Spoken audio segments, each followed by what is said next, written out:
Hey, yo, what's going down? I'm OD, and you tapping in with the Slump Sessions. We are here with the one, the only Mr. Emilio Coochie. Yup. Yo. AKA, nope, I don't eat it. Never had, never will, but I might if you a bad bitch. No, I'm just kidding. Okay. All right. we jumping right into it. Right. I definitely want to know where that came about, but we're going to get into that right after this. Roll it up, let it strong. Roll it up, let's roll it up.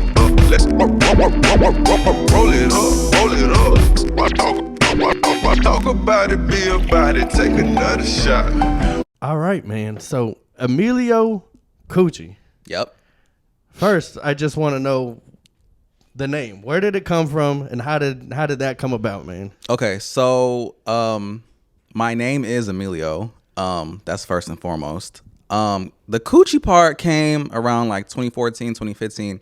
I was trying to change my name on Instagram, and I was like, I really want something like fun and something like that I feel like represents me. Something that represents you. Just something that's like kind of like, wait, you said what? Like make you like turn your head a little bit. You know what I'm saying? Yeah. And I was like thinking of like who are some famous Emilios, and Emilio Estevez. Emilio Estevez is one. That's the only one I know. But Emilio Coochie is a fashion designer. Okay. And I was like, I really like that. I like Emilio Coochie. I've always liked his clothes, his logo and stuff. I was like, how could I flip that? And instantly, Coochie. I mean, my dirty mind would have probably first thing to come from Poochie would have been Coochie as well. I mean, right. I mean, I definitely have a dirty mind as well, so that's probably how it came about. But at the same time, you know what I'm saying? Like, Coochie could also be like when you see something cute, or like you be like, oh, Coochie. That's you know true. what I'm saying? That's so true. it's like, you know, like it's like double meanings. Okay. So who is Emilio Coochie, man? Who is the... I mean, you know, I feel like everyone says this, but Emilio Coochie's a bad bitch. Like, number one, like, you know what I'm saying? Like let's just get that. Let's get that out of the way. But I am, first and foremost, like, I am a Houstonian. You know what I'm saying? Like, Okay. East Side, you know, big beast from the motherfucking East. Very that. Channel View, born and raised. I got to be on my half for Baytown. Right. You know, I love that. I'm a photographer. I'm an artist. I'm a videographer. You know, I'm just like, I wear many hats. I do many things. I'm a low-key comedian. I'm very funny. Okay. Have you ever done like stand-up or anything? I haven't, you know, but I would be down to do that. That's such a hard lane for me. I've always thought that I was like, man, I feel like I'm funny. Right. But then I've actually sat and tried to write like a set of jokes. Right. And then I realized it's probably the hardest thing I've ever had to do. Right, because I feel like you really can't freestyle that. Like, that's something that you kind of have to like, I mean, I feel like you could probably wing it, but you really got to like know what the fuck you're doing. Right. Like, there has to be a skeleton of some sort when you go in. And whenever you're doing stand-up, it's just a whole different beast than doing podcasting, doing music, or, you know, anything. It's just a whole thing on its own. Right. I think you could probably do it. I feel like I could, like, you know what I'm saying? Like, give me some liquor and like I'll go up there and like kill it. Like, it's nothing. So where did the slogan actually come from, or like your catchphrase? Nope, I don't eat it. Yeah, where did that come from? Like, you know, I live my truth. I don't eat pussy. So that, you know, I guess I should have saw where that answer was coming from. You know what I'm saying? Like, you know, it's very simple. Okay. I live by that. Okay, so and you say you're from the East Side. I am. How did growing up in the East Side kind of shape you to who you are today? I know it's Houston is so huge. You can live on the North Side, the East Side, the West Side, you know, whichever side, and have a complete different experience from somebody else. So how did your experience growing up there kind of shape who you are? Right. So like growing up on the East Side, like, well, first, like when I was like fucking like a baby up until like age 5, I was in Galena Park. And then after Galena Park, like I just went to Channel View, and I was there for like ever. And I don't know, like just I feel like the East Side is such a melting pot. Like Houston in itself is a melting pot, but I feel like the East Side is a very specific like group of people. Yes. And I feel like we just all get each other. I was actually born in Channelview, but grew up in Baytown. So okay, yeah. I also was born in Channelview at fucking East Regional. I don't know which hospital I was at, but it might have been that one. It had to have been that one. I feel like that's like the only one like probably in Channelview, like right off I-10. Because I don't think it's the hospital I was born at isn't there anymore. Right? Yeah, it's that one. Okay, yeah. then that's what my mom told me at least. So. Yeah. So I don't know. I feel like there's like a mindset on the East Side where people like, I feel like, and this is no shade to I love my people that are still on the East Side, but I feel like we talked about it earlier, like there's like a cycle. Yeah, like a mental cycle. You know what I'm saying? Like it's like people don't want to like get up like out of the East Side, and like there's nothing wrong with that, but like I always kind of knew like from early on like that it's just that's not for me. Yeah. Like I was like I need something bigger or greater than just the East Side. Did you always kind of know that you were?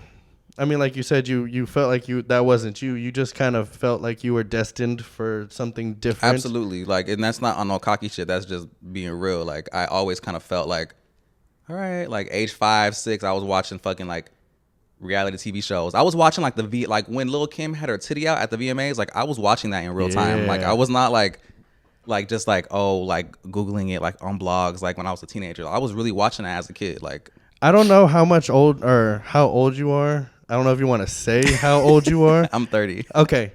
Well, then we grew up around the same time. I'm 29. Okay, I bet. So, yeah, I was the same way, watching, a lot of TV, growing up watching a lot of stuff, and I can kind of relate to you in that sense. So, did you grow up like around music? I mean, you watched a lot of TV, but did you grow up around a lot of music, or anybody doing music? So I have family in the Valley who actually they were part of like a Tejano group. Okay. And so yeah, like music's kind of like it's in my family. And my family fucks with all kinds of music. It's not just like Spanish music, like you know what I'm saying? Growing up in Houston, like you, especially back in the day, I felt like more so, but like you turn on like 97.9 and it was always like Houston mixes going on like back in the day. Yeah. I mean, even sometimes now, but I feel like now like they do it like more later on at night. But I feel like before, like you just could be driving around like 12 p.m. and it would be like a cold ass Houston mix going on. You know what I'm saying? Like, so you get exposed to a lot of different music actually growing up around here. Right, absolutely, for sure. And I'm just kind of like, I don't know if it's the right thing to ask. But what is like the gay scene kind of in Houston? Like, I know we have a lot of clubs and a lot of, but I've always said Houston is such a diverse place. Right. What is kind of like that scene in Houston, So it's definitely Montrose. And I only ask because to what I know, you are actually the first gay person I've had on the show that you know of. That's what I said. That's what right. I know of. But hey, I'm glad you're here. Right. The first openly gay person on the show. Thank you for being here. Actually, of course, I'm glad to be here. But yeah, Montrose is cute. Montrose is very lit. Montrose is very welcoming. On a regular night in Montrose, you're probably gonna see some drag queens performing. We love the drag queens and fuck everyone who's talking shit and all these weird laws trying to ban drag queens. Like, bitch, for like, sure. Let them make their money. Like, what the fuck? That's so weird. Entertainment. It's, right. I mean, that's all they're doing. But yeah, like definitely some drag queens and just people like living in their truth. I just feel like, you know what I'm saying? Like, let them have like their safe space. Yeah. I'm big on everybody just enjoying themselves. I don't care what people do, and I don't care what goes on. Like, it doesn't affect me. Right, I'm very open to everything. So, for sure. That's why I've never been to Montrose. I've been there, but I've never like partied out there. Right. So, but well, I mean, technically, Avant is like in that area. Okay. Well, then I've gone there. Right.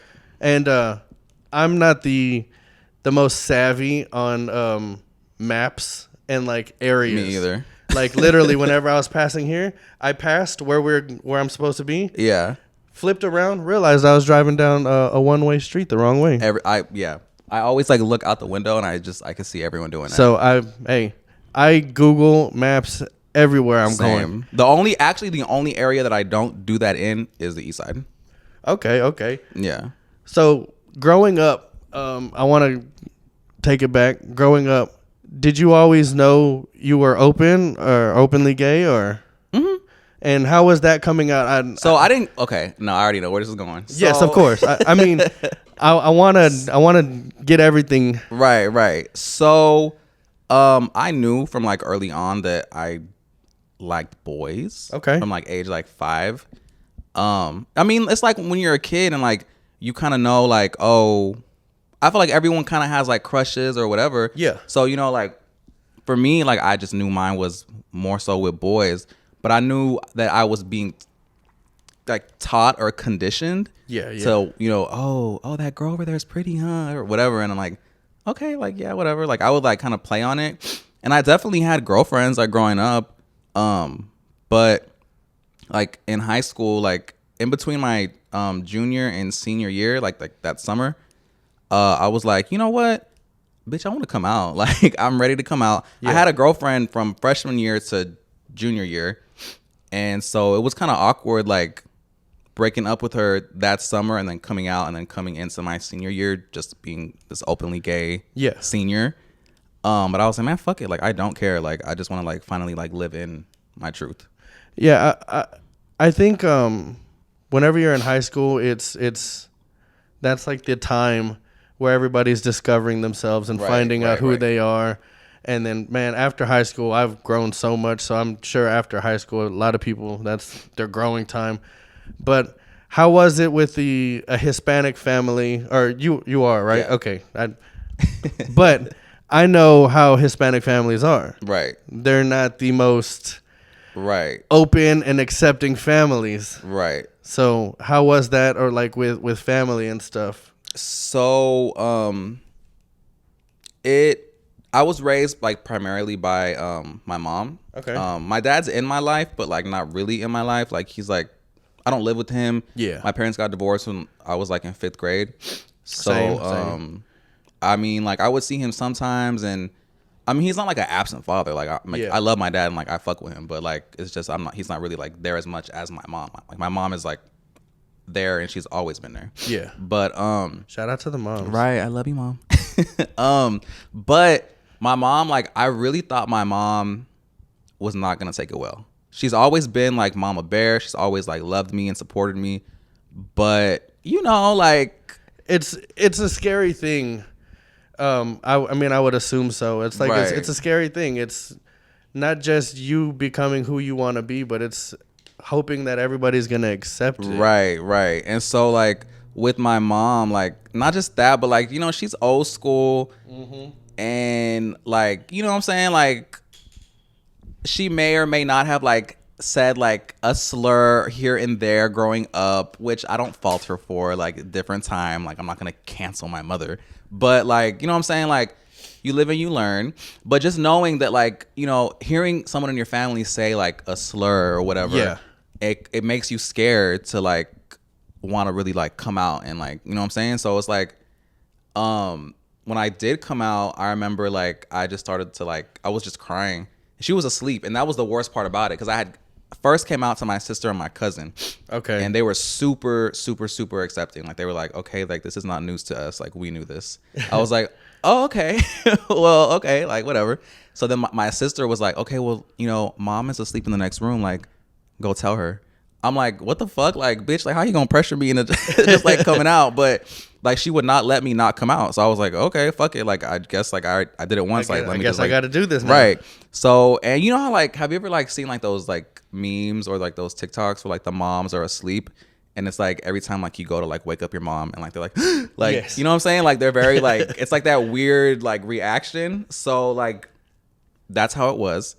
And so instantly I'm like, fuck my life. Like she wakes up all scared and like shook, thinking that something's probably wrong or something's happening. Right. And then she can instantly tell that it's like more of like a serious tone and like the vibe. And I'm like, I got to talk to you about something. And she's like, what is it? And I'm like, I didn't want to say. And she's like, did you get someone pregnant? And I was like, no. That might have been a little bit easier at this moment. Right. And she was like, are you on drugs? I'm like, no.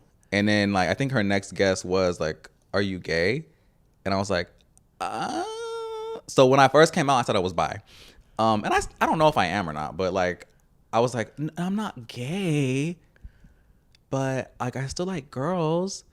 And she's like, okay, like I still love you, because I was in tears. I was like bawling my eyes out. She was like, why are you crying? Like, I still love you. Like that changes nothing. And I was like, just crying. I think it was more like a cry of relief. Yeah. You know? Yeah. But yeah, she took it really well. My dad was like, we didn't speak for like a year after he found out. I don't know if I ever actually even officially told him, or if my mom told him.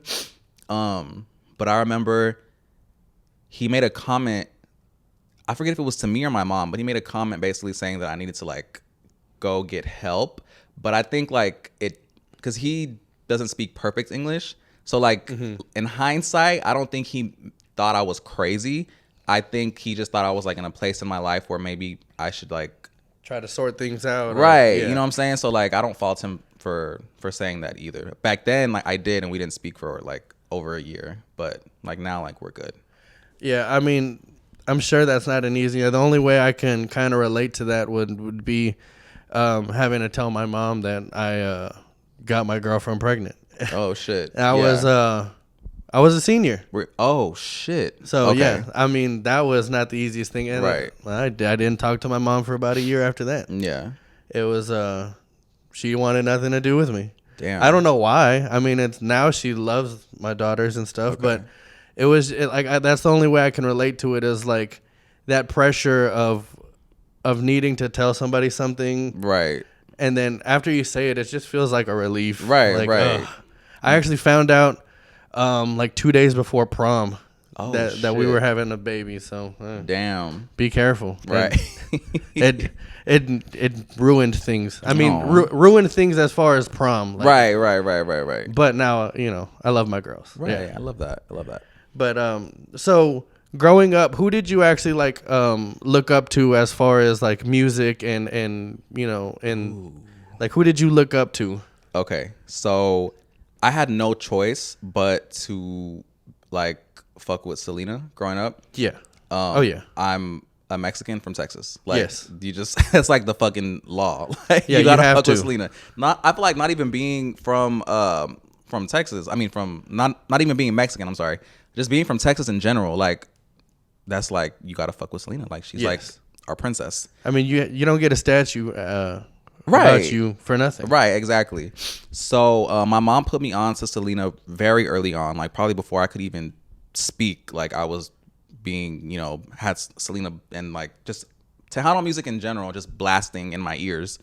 And then growing up, the first album I ever like not purchased, but like my first CD that I ever asked my mom to like get me was Britney Spears, okay. Baby One More Time. Okay. The second one right after that was Destiny's Child, Writings on the Wall. Okay. And then when I became a teenager and really got into like my own kind of vibe, I was really heavy, especially being like just freshly out the closet. You know, I was really, really heavy into Gaga and Nicki Minaj.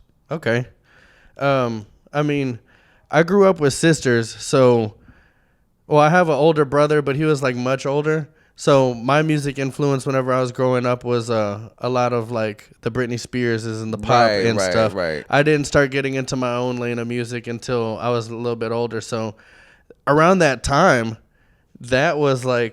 That was the top charts. That was what everybody was listening to if you were listening to charting music. Right, absolutely, for sure. What is it about Nicki Minaj that you like so much? Because you're going through your Instagram, this guy has 3,000 posts on Instagram, and I would say at least a third of them were Nicki related. Right. Well, I mean, like that was my bitch. Like growing up, like she really helped me come into my own, just as an individual in general. Like I would really watch like, her interviews and shit. Yeah. I was more than just like a casual fan. Like I was like a stan, like a really diehard fan of Nicki. And like I still really like love like Nicki Minaj. You're a barb. Is that what they're Yeah.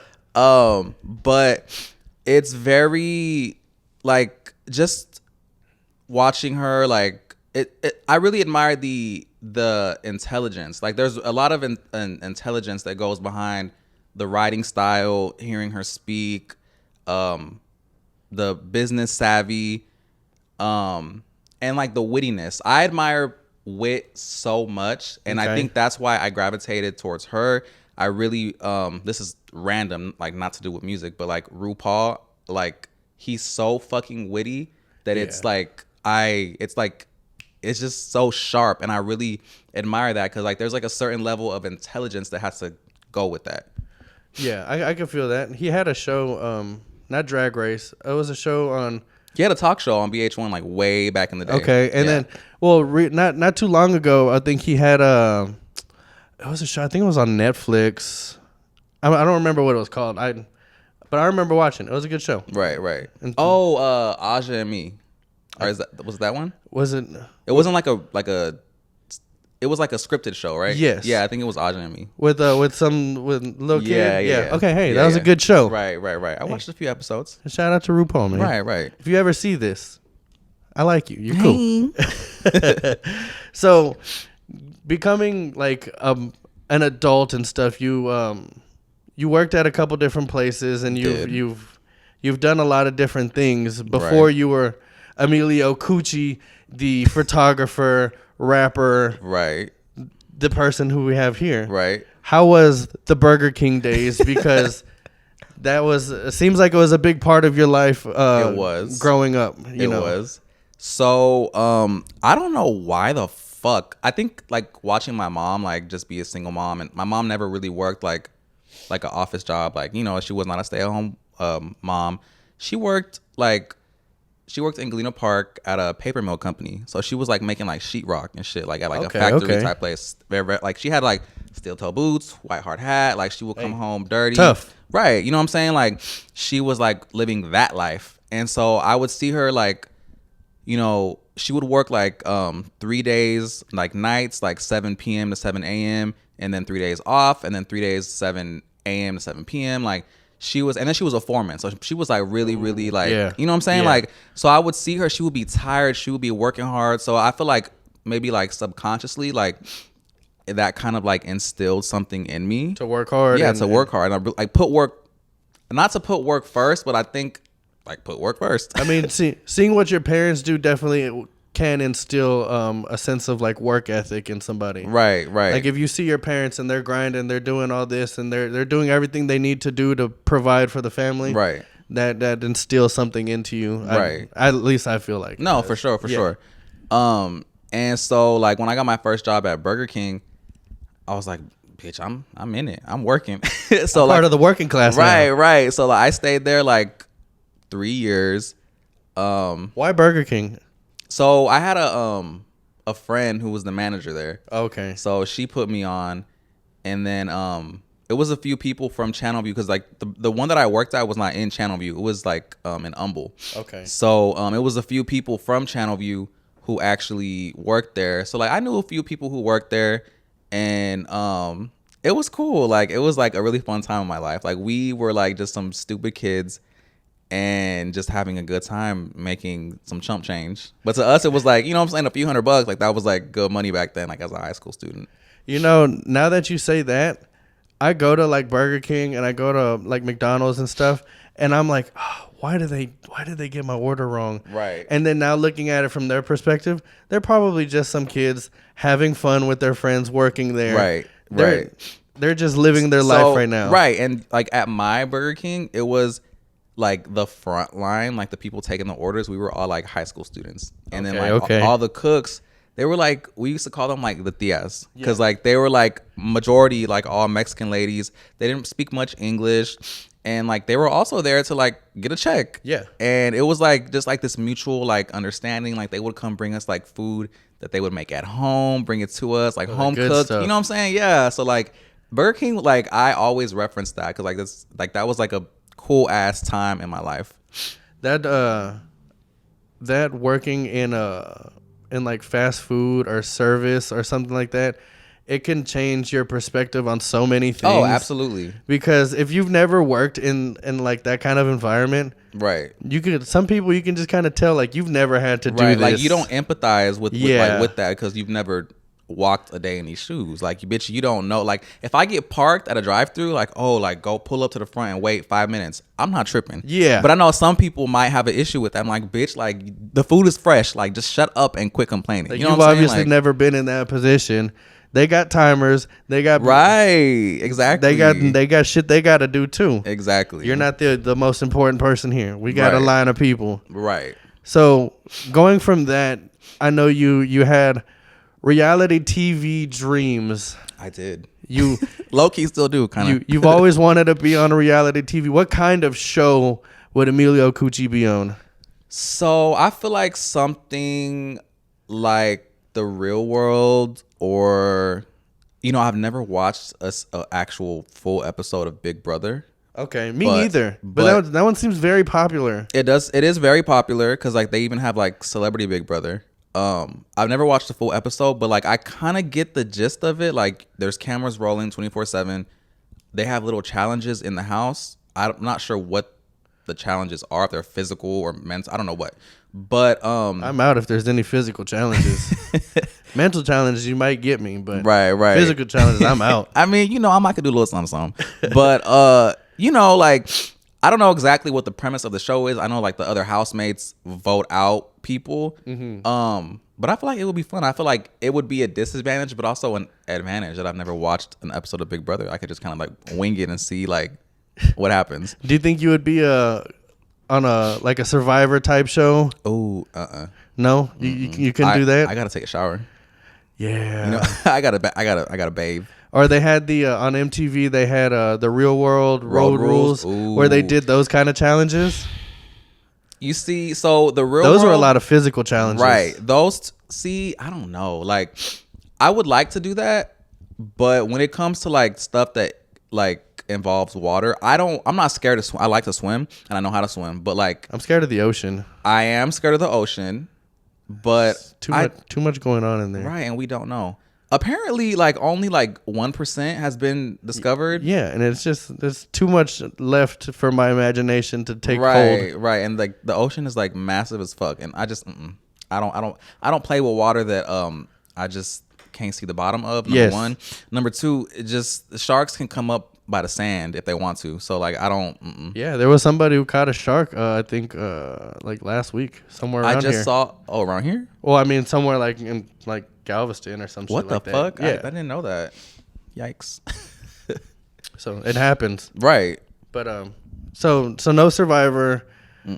Real World Road Rules kind of like okay. I could see myself being in a Fear Factor reality show. Yes and no. It's like reality ish. I couldn't do that. I could do everything up until like if I'm strapped in and like I'm like climbing like a skyscraper type thing, I probably could do it. I would probably shake and pass out, but I think I could still do it. Eating weird shit. My friends think My friends think that I'm always eating like things that are fucking gross, and I don't know why. So I think I could do that. But again, it's just like the thing that would get me would be like the live bugs. Oh, roaches. I can't do roaches. Snakes. I cannot do snakes. I feel like I could probably do snakes over roaches. Spiders, I'm done. I'm quitting. See, I can't. Spiders, I'm done with. Let's just rule Fear Factor out because I wouldn't do it. I would need to be somewhere where it's like we're in a house, kind of like Bad Girls Club. Okay, do you think you could be in like stuck in that kind of situation? It depends who I'm stuck with. Well, because you don't get to choose. I know you don't, and that's the thing. Because if I'm with like if I'm around people who are like kind of crazy but also still level, like very level. There's always those at least two that are just off the wall crazy. Right. And it's like, I either got to put you in check with my mouth or my fists. And you know what I'm saying? Like that makes for good TV. Right. It does make for good TV. I feel like I would make for good. I can talk shit. So I feel like that would be like my confessionals will be lit. So you would make good reality TV. I can see that. Right. They have so many more that Well, right now, like Zeus is like the big wave right now. Like everyone's like on Zeus Network. Oh. Like, so. I was like, what is this? I'm learning something new here. Right. So everyone's watching like Jocelyn's Cabaret on Zeus. I've heard of that one. Right. Now instead of Bad Girls Club, the main bitch who was like got popping off Bad Girls Club, Natalie Nunn, she's now executive producer. I think she's actually a co-creator or a creator for Baddies, which is kind of like Bad Girls Club, but okay. It's like they even have like some of the girls from Bad Girls Club now on Baddies.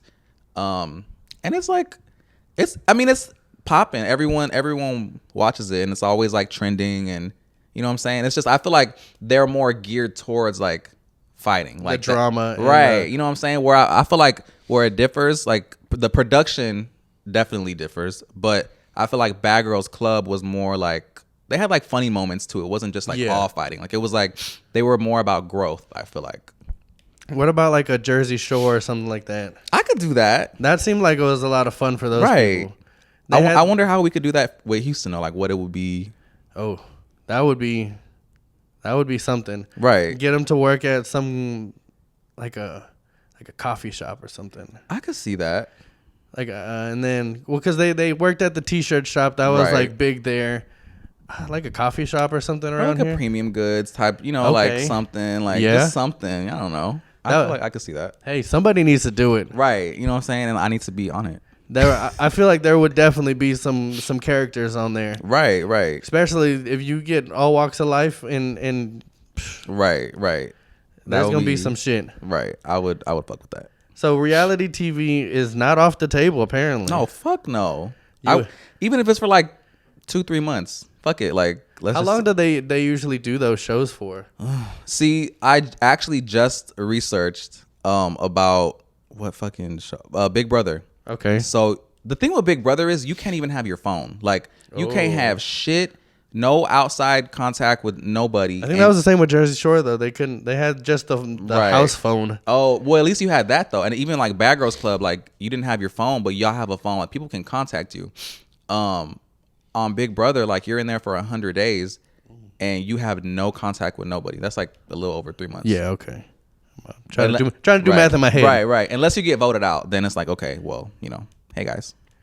I would hate to be the person who's voted out first, because then you just don't get to do that whole experience. Like right. You just get there and then you're like, oh, y'all really didn't fuck with me. Right. Exactly. Right. But I mean, like there was he didn't get voted off, but there's a drag queen from RuPaul's Drag Race named Miss Vanjie, and when Ru on his season when Ru sent him away, he was the first one to go on his season.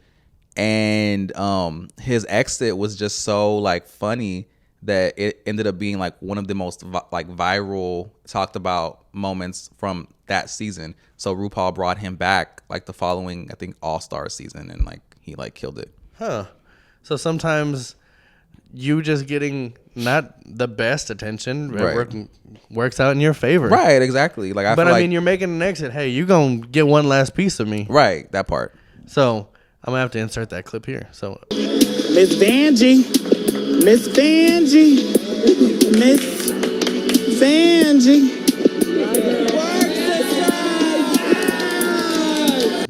I'm curious to see it now. He's like, Miss Vanjie. And he's like walking. I think he's walking backwards. I forget. But it's like really, really funny. So going from the beginning of your time, what is the difference between this Emilio Coochie to who we have here today? What is the growth been like from this? So that was in a San Jacinto College restroom. I had just left the Art Institute of Houston. I went for 1 quarter. Okay. And what'd you go for? Photography. Oh. And I failed. Hey, sometimes you don't always make the curricular course of what you're actually gonna do. Right. Well, I think the thing with that is like I remember like I had a camera, and the professor was like, "We're not gonna shoot auto. We're only gonna shoot manual mode." I was like, "Bitch, what the fuck?" And he even said, he was like, "When you take your photos, if you shoot in auto, I'm gonna know. Like, I guess like the data, like he can find like the data it'll say." It's like whenever you're in high school and the teachers would tell you, don't use your calculator because you're not going to have a calculator. Right. When you get like, I'm going to shoot in auto if I. Right. I mean, But the funny part is, like, fast forward to now, I don't shoot in auto. I only shoot manual. Yeah. So I was very discouraged in that photo. I didn't I just started San Jack, and you know what I'm saying, like I felt like I had just left the East Side, kind of like for school. Yeah. You know, I was going to the Art Institute. I failed, and I'm like, fuck, I gotta come to San Jack on the East Side. Like I kind of felt like a loser. Like I felt like I went somewhere to go win, and I fucked up, and now I'm back at square one type thing. You know what I'm saying? Yeah, yeah. And I feel like San Jack, I feel like they are like good like community colleges, but I feel like they're more geared to people like who have trades, like people like nurses, or I think they do like welding programs. There was not really a big field for like creatives. So like when I went there, I was like, oh, I want to try to be like a registered dietitian or something. And I saw how much school that needed, and it was more like sciencey. I was like, yeah, that's not gonna work. So then I realized, well, fuck, I could do HCC, because like the classes in HCC offered more like art geared shit.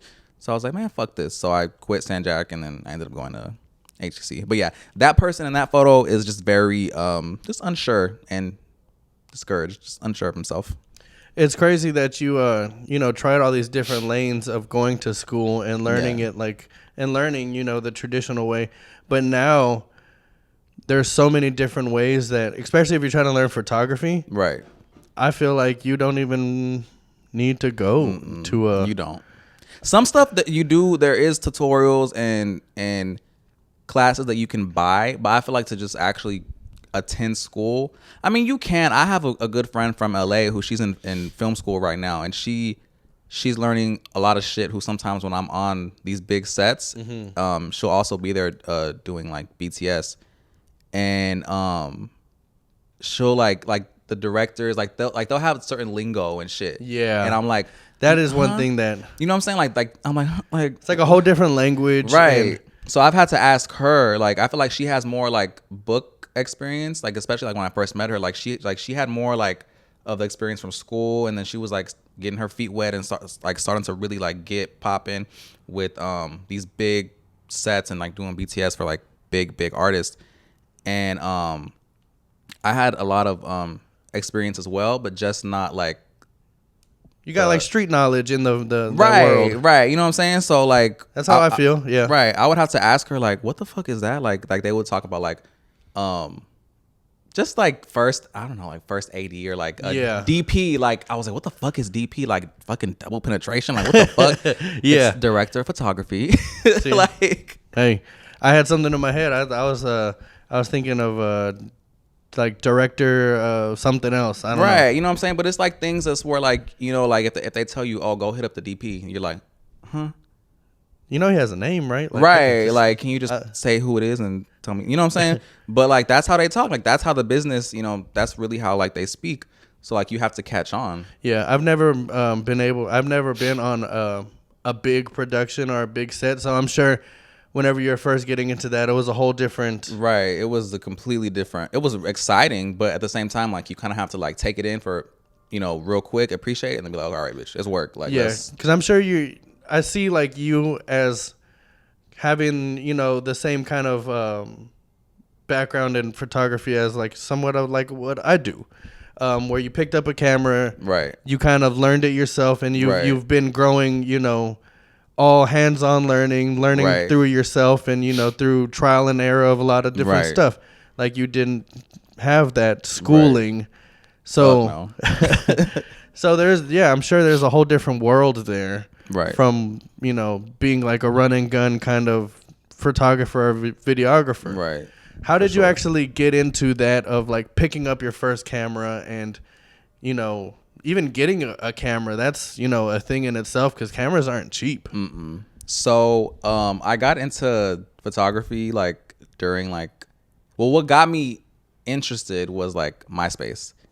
I would see like the good old days. I would see like I guess like they weren't called influencers back then, but I would see like the people who were like MySpace famous. Yeah, they were influencers of their time, but they just didn't call them that. Right.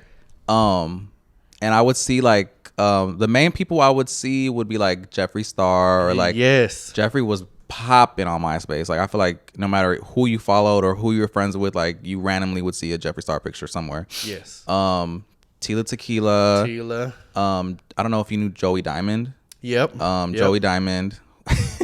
He does porn now. He used to sing. I was big into the MySpace stuff, so MySpace and Tumblr were big. Yes. And then, oh man, those Tumblr pictures that people used to. Right, and Tumblr also kind of so there was like a gap between MySpace and Tumblr. I guess it was Facebook.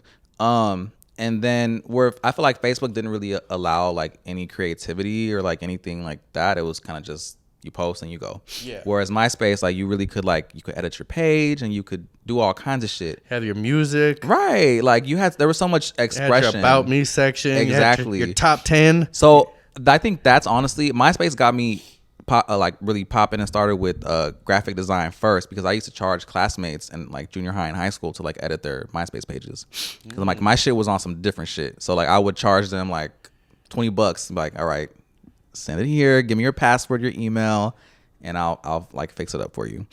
And then Tumblr, I feel like Tumblr did get me more into photography, and then I just kind of knew like just also I was really into like fashion magazines and shit, and I really just wanted to like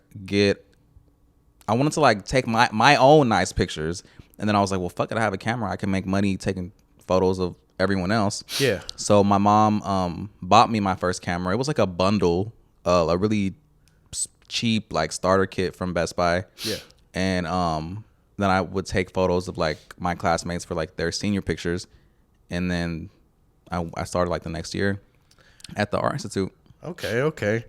Man, those MySpace days and just seeing the type of pictures that people were doing, like especially like the sneaker photos and stuff, where they would just show like the feet, and then like the couples. Yes. Oh, see, I don't know if you're like me to where I look at a picture and some people are like, oh, I want to be that person in the picture. Right. I'm always a person like, I want to be the person taking that picture. Right. Or like if I'm listening to a song, some people are like, oh, I wish I could be the singer. I'm always like, who produced this? How did it get made? Okay. How did this video get made or something? I'm always looking at it from a different kind of way. Right. I don't know. feel like I'm like in the middle. Okay. I'm both. Because now you're I'm both. Yes. Right. So, I've always kind of like been, what's that shit called?